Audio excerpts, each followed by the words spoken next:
Bom dia, boa tarde ou boa noite. Neste vídeo vamos abordar o recurso de apelação. Eu espero que vocês gostem.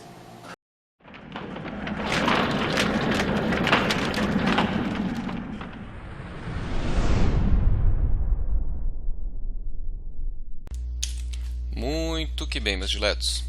Vamos falar ainda que brevemente a respeito do recurso de apelação.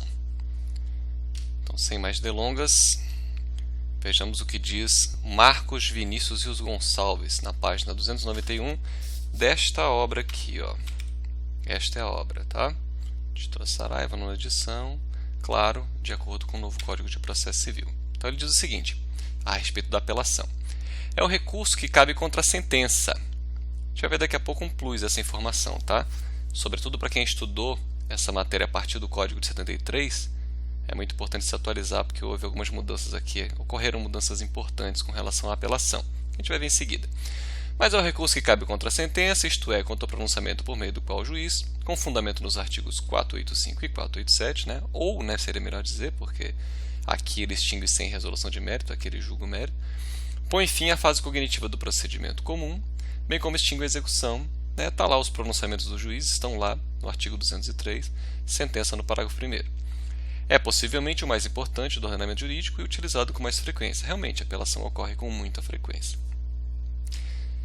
Vejamos o que dizem a respeito da apelação Luiz Guilherme Marinoni, Sérgio Cruz Ariarte e Daniel Mitidiero. Página 500, né? E 28. A obra é esta aqui. Novo Código de Processo Civil, volume 2, claro, de acordo com o novo Código de Processo Civil. Então, eles dizem o seguinte. A apelação tem devolutividade ampla. Isso é importante porque no futuro próximo nós vamos falar de recurso especial, de recurso extraordinário e nós vamos ver que a devolutividade desse recurso não é ampla, porque ele só trata de matéria de direito. Na apelação não, na apelação a devolutividade é ampla, ou seja, permite a impugnação de qualquer vício encontrado na sentença, seja vício de forma, erro em procedendo, alguma coisa relacionada ao procedimento, né? Seja vício de julgamento, erro em judicando. E pode ser matéria de fato, pode ser matéria de direito. Então a devolutividade é bem ampla realmente no recurso de apelação. Essa observação é importante. Fred de G. Júnior e Leonardo Carneiro, na página 189, o livro é este aqui, Curso de Direito Processual Civil, meios de impugnação das decisões judiciais e processos nos tribunais. É o volume 3, né? 14ª edição, enfim, conforme o novo código, obviamente. É essa obra aqui. Então, na página 187, eles dizem assim. Isso aqui, para quem estudou a apelação a partir do Código de 73, muita atenção nessas modificações aqui, tá? Que quem estudou a partir do Código de 73 realmente está acostumado a pensar na apelação como recurso que cabe para buscar a modificação de uma sentença, né, a sua reforma, a sua anulação. Isso mudou. Agora também cabe apelação de decisões interlocutórias. Então vamos ver o que dizem esses autores. A apelação é o recurso cabível contra a sentença, ok?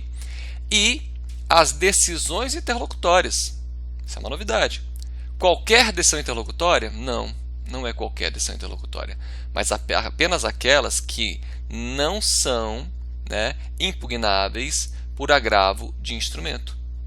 Então, a apelação é recurso cabível contra a sentença e as decisões interlocutórias não impugnáveis por agravo de instrumento. Isso está expresso no artigo 1009 e também vamos ver o parágrafo 1º. Tá? Nesse ponto, a grande diferença em relação ao Código de 73, que previa apelação apenas contra a sentença. Realmente, aqui uma grande modificação. Então, vamos ao Código de Processo Civil para vocês verem isso. Esse é o código vigente, tá? O Código de 2015. Então, diz o 1009. Da sentença cabe apelação. Ok, isso não mudou, continua igual. Mas veja o parágrafo 1º.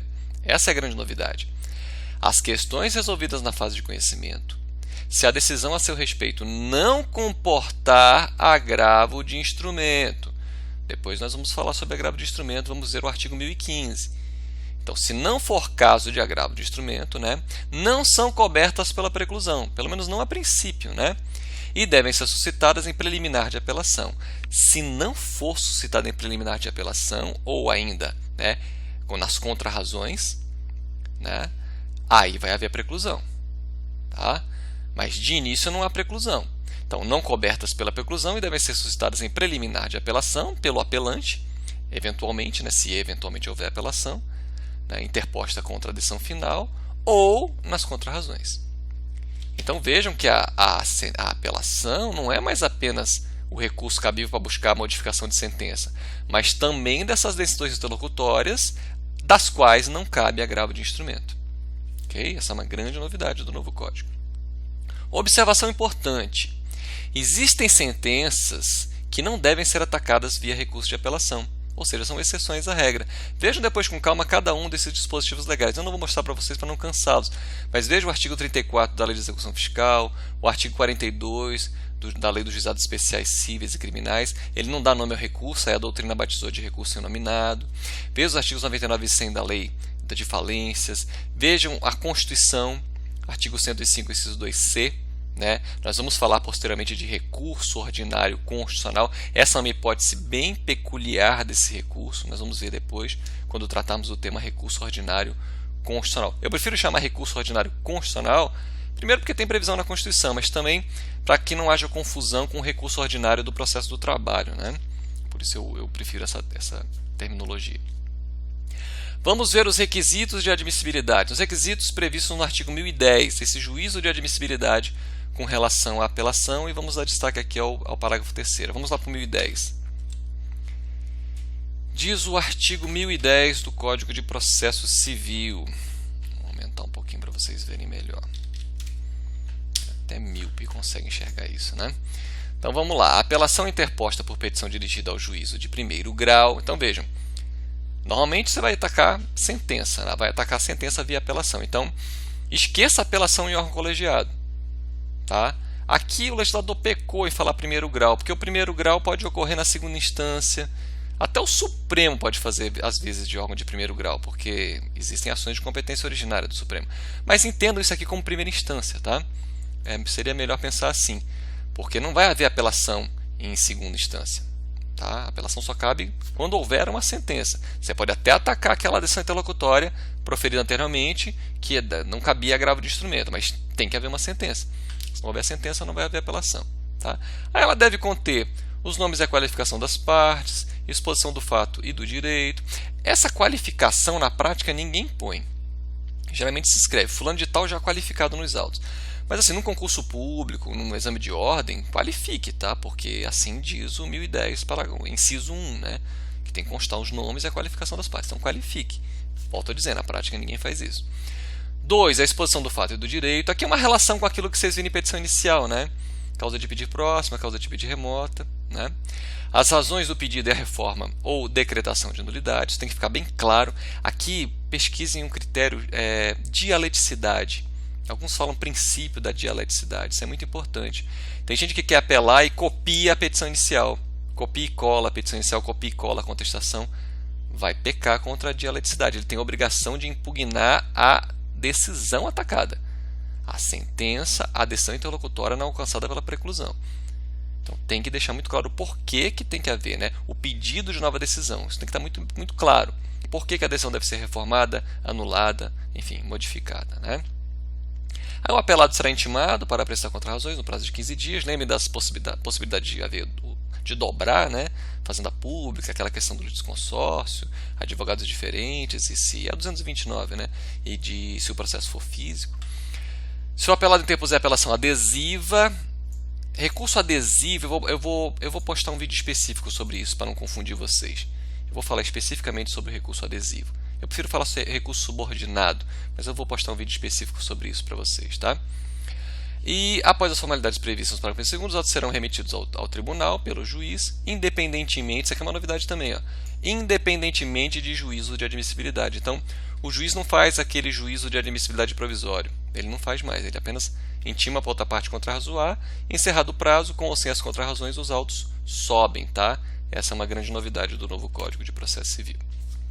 Vamos em frente, que tem muita coisa ainda para vermos. Então, a distribuição no tribunal, os poderes do relator foram ampliados no final do século passado, né, e o novo Código mantém essa tônica. Vamos ver aqui o que diz o 1011. Diz o artigo 1011. Vou aumentar logo os outros também, que nós vamos falar deles.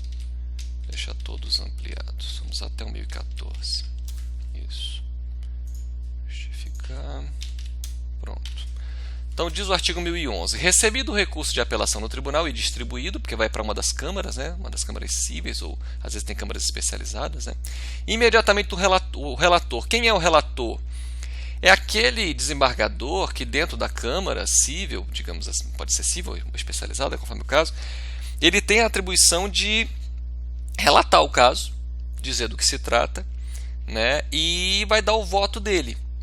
Vai mandar o revisor vai pedir data de julgamento, e aí o relator é aquele que, vocês assistindo TV Justiça, é aquele que lê, a princípio, do que se trata, né? Trata-se de recurso de apelação, interposto por fulano de tal, buscando isso, aquilo, o apelado contrarrazou, disse isso, aquilo mais. Às vezes pode haver intervenção do Ministério Público, né? Artigo 178, o Ministério Público opinou, etc. E aí ele dá o voto dele. E o colegiado decide. Essa é a ideia de colegialidade. Agora, olha os poderes aqui do relator, ó. O relator pode, né? Parece o Michel Temer falando, né? Decide-lo-á, né? Me lembra o Simão, né? Enfim, decide-lo-á monocraticamente apenas nas hipóteses do 932. 3 a 5. Vamos pegar uma dessas hipóteses do 932 para exemplificarmos para vocês. 932. Então, o 932, veja que ele diz, vamos pegar o inciso 1 aqui. Não, pode ser 1 não, tem que ser do 3 ao 5. Então, incumbe ao relator. Vamos ampliar, incumbe ao relator. Vamos pegar o 3, a título de exemplo. Depois vocês olhem os outros com calma, tá? Então, olha o que o relator pode fazer sozinho. Uma decisão monocrática, né? Não conhecer o recurso inadmissível, prejudicado ou que não tenha impugnado especificamente os fundamentos da decisão recorrida. Olha a dialeticidade aqui, ó. Então, se acontece isso, o relator pode sozinho não admitir o recurso, tá? Ou ele pode até negar provimento. Vamos um pouquinho adiante, que isso é importante. Ele pode até negar provimento. Tudo bem, ele conheceu o recurso, mas ele sozinho pode negar provimento quando as razões recursais, as razões do recurso de apelação, elas forem contrárias, né? A súmula do Supremo Tribunal Federal, veja, a súmula nem precisa ser vinculante, hein? Do Superior Tribunal de Justiça ou do próprio tribunal, os tribunais agora vão poder ter súmulas também. Acórdão proferido pelo Supremo Tribunal Federal ou pelo Superior Tribunal de Justiça em julgamento de recursos repetitivos. Eu vou postar um vídeo específico sobre isso depois para vocês. São as demandas em massa, né? Vai ter uma decisão paradigma que vai servir para todos os outros casos idênticos. E entendimento firmado em incidente de resolução de demandas repetitivas, também essa ideia de demandas em massas ou assunção de competência. Então, nessas situações, o relator pode e deve decidir sozinho uma questão elementar de duração razoável do processo. Dentro, em breve, eu vou postar um vídeo para vocês a respeito de agravo interno. Seria a decisão para combater essa decisão monocrática do relator, tá? Efeito suspensivo. Vamos ao 1012. O artigo 1012, ele diz o seguinte. Vamos a ele. 1012. A apelação terá efeito suspensivo. Então, vejam, em regra, a apelação tem efeito suspensivo. Remeto vocês aos vídeos que eu já postei sobre a teoria geral dos recursos, tá? Falei dos efeitos dos recursos. Então, normalmente, a apelação tem efeito suspensivo, né? Por força de lei, por força do 112, normalmente a apelação tem efeito suspensivo, tá? Agora, olha a ressalva do parágrafo 1º. Além de outras hipóteses previstas em lei, começa a produzir efeitos imediatamente após sua publicação a sentença que, em outras palavras, nesses casos aqui dos incisos do parágrafo 1º do 1012, a apelação não terá efeito suspensivo. Então, se a sentença homologa a divisão ou demarcação de terras, condena a pagar alimentos, aqui fica muito clara, né, a inconveniência do efeito suspensivo, extingue sem resolução de mérito ou julga improcedente os embargos executados, etc, etc. Nessas situações, a apelação vai ser recebida apenas no efeito devolutivo. Isso não impede a aplicação do 995. O 995 pode ser aplicado, mas veja, nesses casos, desses incisos que nós acabamos de ver, teria o apelante que requerer.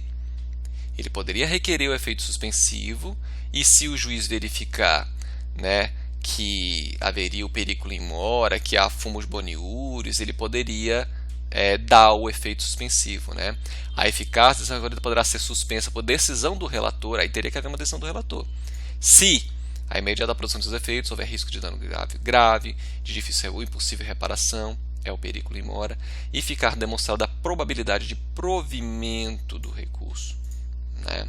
O código anterior falava da relevância da fundamentação, ficava um negócio meio dúbio. Agora melhor, probabilidade de provimento do recurso. Ou seja, o relator tem que vislumbrar essa possibilidade, senão não tem por que ele dar efeito suspensivo. Então a apelação em regra tem efeito suspensivo, nessas hipóteses não deve ter, a não ser que haja pedido e o relator conceda o efeito suspensivo nos termos do 995. Ok? Efeito devolutivo. Aí o 1013. Vejam com calma lá o que eu já falei sobre efeito devolutivo, que eu não tenho muito a acrescentar aqui não. O que eu quero ver com vocês melhor agora é o parágrafo 3º, tá? Do 1013. Então o 1013 ele fala daquela questão do efeito devolutivo quanto à extensão, quanto à profundidade. Eu já falei disso no vídeo anterior. Agora olha o parágrafo 3º. Isso aqui é importante. O restante também é, mas é importante para esse vídeo, né? Se o processo estiver em condições de imediato julgamento, a doutrina fala de causa madura, tá? O tribunal deve decidir desde logo o mérito, quando, aí vejam as hipóteses. 1. Reformar sentença fundada no 485. Vejam, a sentença fundada no 485 é uma sentença que extinguiu o processo sem resolução de mérito. Não tem porquê o tribunal mandar de volta os autos para a primeira instância se, somente se, a causa estiver pronta para julgamento. Tá? Ela estando pronta para julgamento, ou seja, não há necessidade de produção de provas, a questão é só de direito, enfim, o processo está pronto, está maduro. É uma situação assemelhada ao julgamento antecipado do mérito. É uma situação assemelhada. Então, nesse caso, o tribunal tanto pode quanto deve julgar logo o mérito. Tá? 2. Decretar a nulidade da sentença por não ser ela congruente com os limites do pedido ou da causa de pedir. Então, estando a causa madura, não precisa voltar para a primeira instância para ser proferida a nova sentença, o tribunal já pode julgar o mérito. 3. Constatar a omissão no exame de algum dos pedidos, hipótese em que poderá julgá-lo, se a causa estiver madura. Remeto vocês à doutrina para vocês entenderem isso melhor. Tá? E 4, inciso 4, decretar a nulidade de sentença por falta de fundamentação. Então, nesses casos, ele pode... Claro, se o processo não estiver pronto para julgamento, aí volta para a primeira instância. Se estiver, ele pode julgar desde já. Tá? E veja o parágrafo 4º. Quando reformar sentença que reconheça a decadência ou prescrição, que são sentenças definitivas, tá? Aqui há resolução de mérito, o tribunal, se possível, ou seja, se a causa estiver madura, julgará o mérito. Como se não tivesse julgado antes, né? Mas enfim, vai adentrar na matéria que não foi apreciada em primeira instância, seria melhor dizer assim, né? Examinando as demais questões, né, que não tinham sido julgadas, sem determinar o retorno do processo ao juízo de primeiro grau. Tá? Agora, sempre que estiver a causa madura, estiver pronto para julgamento. Ok? Vamos em frente. Aqui uma observação importante extraída da obra que é coordenada por Cassius Carpinella Bueno. Vejam o que diz o Cassius Carpinella, né, nessa obra coordenada por ele, na página 446. A obra é esta aqui, ó, muito boa, por sinal, viu? Vai comentando artigo por artigo. Comentários ao Código de Processo Civil. Coordenador, Cassius Carpinella, e tem os coautores aqui. E essa obra, esse volume 4, editora Saraiva, comenta os artigos 926 até o 1072. Tá? Muito boa essa obra mesmo. Recomendo a leitura. Então, olha a observação que ele faz aqui. Vou até tentar ampliar aqui para vocês. Olha só. Nas questões de fato, temos duas exceções. Vejam, aqui eles estão comentando o artigo 1014. Vamos ver a redação dele primeiro para vocês. Olha o que diz o 1014. Tenho isso aqui como uma exceção, tá? Normalmente, em sede de apelação, não se vai poder falar de fato novo. Mas aqui é uma exceção à regra. Ó, 1014. As questões de fato não propostas no juiz inferior poderão ser suscitadas na apelação, excepcionalmente, tá? Somente se a parte provar que deixou de fazê-lo por motivo de força maior. Então, olha a observação que o Cassius Carpinella faz nessa obra por ele coordenada. Né? Nas questões de fato, temos duas exceções. 1.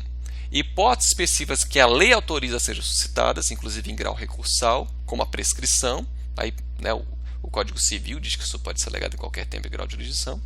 E 2, não sendo o caso da primeira exceção, o interessado deverá provar que deixou de apresentar a questão de fato no juiz inferior, não podendo apresentar nova causa de pedir, por motivo de força maior, que significa não ter a parte deixado de deduzi-la por desídia ou deslealdade. Então, não é o caso de desídia ou deslealdade. Né? Não é o caso. e podem, portanto, ser. Aí ele exemplifica. A. Fato novo, que ocorreu ulteriormente ao momento em que é alegado, logo, não podendo ter sido apressado antes. Exemplo, estudo científico novo, publicado em revista especializada. É um fato novo. Como é que ele ia alegar antes se esse fato não existia? Né? B. Fato antigo e desconhecido, que não alegou por desídio ou deslealdade. Então não foi má fé dele, mas sim porque desconhecia. Exemplo, outras pessoas, até em proteção à parte contrária ou de terceiro, guardam segredo e não divulgam. Nem a parte interessada, que somente depois tomou conhecimento do fato. Tem um exemplo que eu vi em algum lugar dizendo de um cofre que estaria trancado e somente depois da sentença esse cofre foi aberto e lá tinha uma prova que era determinante. Então isso, provado que essa situação inusitada ocorreu, poderia se falar dessa prova em sede de apelação. Né? Fato antigo, mas desconhecido. Fato antigo que a parte estava em impossibilidade de alegar, a não ser realização em momento anterior, deveu-se impedimento alheio à vontade do interessado. Aí que entra a força maior, o caso fortuito. Né? Francamente, eu nunca vi isso acontecer na prática, tá? Mas é uma possibilidade que o 1014 abre e em concurso se cobra muito isso. Não sei por que gostam tanto de cobrar em concurso, coisas que a gente nunca vê na prática. Mas vamos ver aqui algumas questões de concurso, rapidamente, para ir um pouco além do pouco que eu falei com vocês aqui. Então vejam como é que foi cobrada a apelação nessa questão. Então vamos lá. Na apelação, vamos começar pela alternativa E. Não é impugnável o capítulo da sentença que confirme, conceda ou reveja a tutela provisória, porque é suscetível de agravo de instrumento. Não, minha gente. Se na sentença for confirmada, o recurso é a apelação. O agravo de instrumento seria se for concedida a tutela provisória de urgência ou de evidência em decisão interlocutória. Aí caberia agravo de instrumento, mas se for na sentença, é a apelação. Tá? Quando reformar a sentença que tenha reconhecido a decadência ou prescrição, o tribunal necessariamente julgará o mérito. Não necessariamente. Se o processo está causando difamação, ele não vai julgar o mérito. Ele vai mandar voltar os autos. Quer dizer, isso aqui já é mérito, mas ele não vai adentrar nas outras questões que não foram apreciadas. Ele vai mandar retornar os autos. Tá? Isso não é uma obrigatoriedade, não. A gente acabou de ver o parágrafo 3º lá do 2013. Né? Só será objeto de apreciação e julgamento pelo tribunal as questões suscitadas e discutidas no processo, se tiverem sido solucionadas. Não. Pode olhar o 1012 com atenção, aliás, o 1013, né? 1013 com atenção, que ele fala aqui nos parágrafos 1º e 2º. Serão, porém, objeto de apreciação e julgamento todas as questões suscitadas e discutidas no processo, ainda que não tenham sido solucionadas. Então está errado também. B. Questões de fato não propostas no juízo inferior não poderão ser suscitadas, ainda que a parte que deixou de fazê-lo por motivo de força maior. Acabamos de ver 1014. Já. Isso aqui está errado. Portanto, só pode ser a alternativa A. Essa aqui é a correta. As questões resolvidas na fase de conhecimento, se a decisão a seu respeito não comportar agravo de instrumento, não são cobertas pela preclusão e devem ser suscitadas em preliminar ou nas contrarrazões, sendo que, se nas contrarrazões, o recorrente será intimado para em 15 dias manifestar a respeito delas. Para quem estudou a partir do Código de 73, pensaria que isso é errado, mas vejam o 1009 com atenção que vocês vão ver que isso mudou e, portanto, a alternativa A está correta. Vamos para a próxima questão de concurso. Recurso de apelação. Vamos começar pela E de novo. Então, recurso de apelação não tem efeito suspensivo se julgar o mérito dos embargos do executado, qualquer que seja o fundamento da decisão. Isso aqui está errado. Olhem depois o Código de Processo Civil, aqui no 1012, que vocês vão ver que isso está errado. Olhem com atenção os incisos do parágrafo 1º, que vocês vão ver que isso está errado.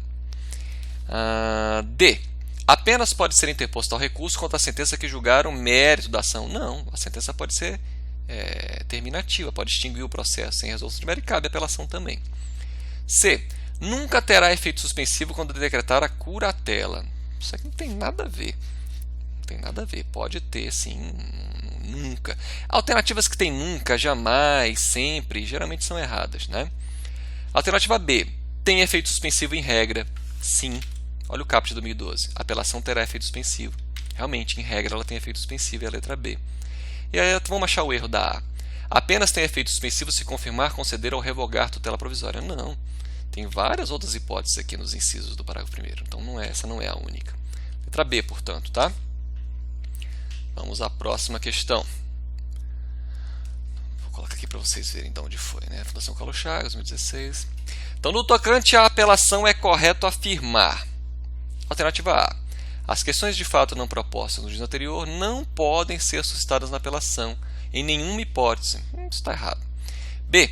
Nós vimos já o 1013, né, a questão da profundidade do efeito devolutivo, também em outro vídeo já tinha falado para vocês. B. Quando se pleitear efeito suspensivo à apelação, o pedido deverá ser dirigido ao juiz que proferiu a sentença, cuja decisão caberá agravo. Não, o juiz não pode mais fazer isso, porque ele não faz mais juízo de admissibilidade, ele não fala mais dos efeitos, ele remete direto ao tribunal. Está errado. C.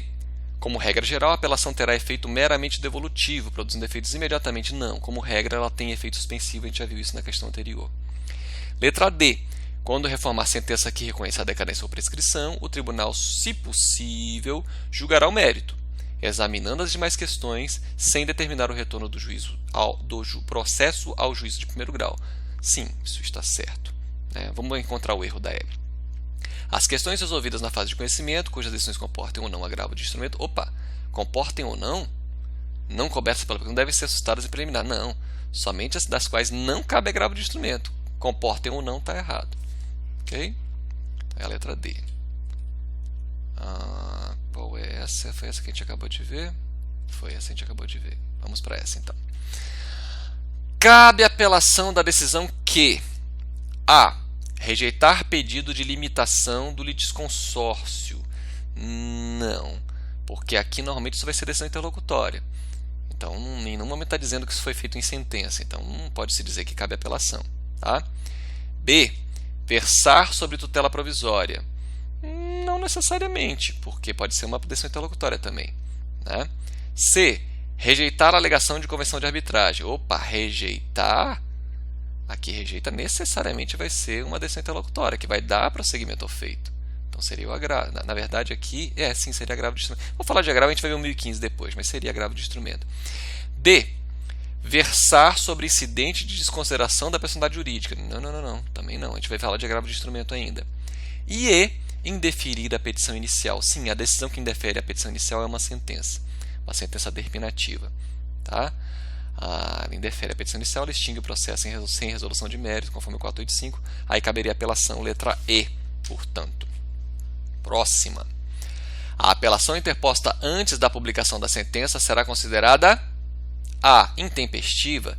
Antigamente sim, por conta do entendimento absurdo que tinha o STJ. Uma jurisprudência defensiva absolutamente ridícula, mas que felizmente agora foi consertado pelo novo código. Vamos até ver isso, isso é muito importante. Isso aqui, agora está previsto no artigo 218.